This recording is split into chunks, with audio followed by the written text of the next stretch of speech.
Garments অংশ, যেটা পরে জানা গেছে যে এটা আনোয়ার গার্মেন্টস। এই অংশটি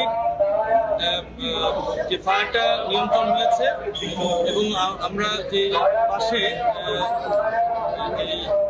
কেমিক্যালের যে গোডাউন, এটা আলম ট্রেডার্স নামে পরিচিত, সেই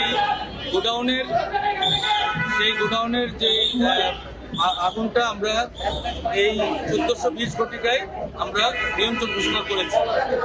1420 ঘটিকায় আমরা নিয়ন্ত্রণ ঘোষণা করেছি। তবে এখানে বেশ কিছু বিষয় রয়েছে, আপনাদের এটা বুঝতে হবে। যেহেতু এটা একটা কেমিক্যাল গোডাউন এবং এখানে প্রায় 6-7 ধরনের বিভিন্ন ধরনের রাসায়নিক দ্রব্য রয়েছে, যেটার মাত্রা এখন আমরা যাচাই বাছাই করতে পারিনি। তবে পুরো গোডাউন ভরা যে বিভিন্ন রাসায়নিক দ্রব্য, এটা আমরা ধাপে ধাপে প্রোগ্রেসিভ ওয়েতে আমরা এটাকে ড্রেন আউট করছি। দ্যাট মিনস পানি দিয়ে ফায়ার ফ্লাড করে এটাকে আমরা ড্রেন আউট করছি ধাপে ধাপে। আলম ট্রেডার্সের যে ভবনটা, এটা কিন্তু অনেকটা ড্যামেজ হয়েছে।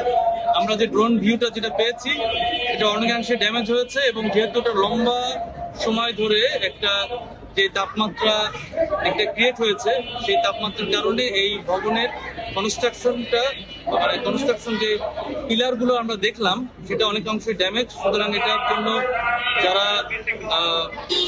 এটার জন্য মানে কর্তব্য ব্যক্তি যারা রয়েছেন, মানে আমাদের রাজুক অথবা এখানকার ভবন বিশারদ যারা রয়েছেন, তারা এটা বলতে পারবেন যে এটা কতটুকু ড্যামেজ হয়েছে। তবে এটা সার্চ অপারেশন চালানোর জন্য আরো সময় লাগবে এবং আমাদের হয়তো আরো 36 ঘন্টা কি আরো 72 ঘন্টাও আমাদের ওয়েট করা লাগতে পারে।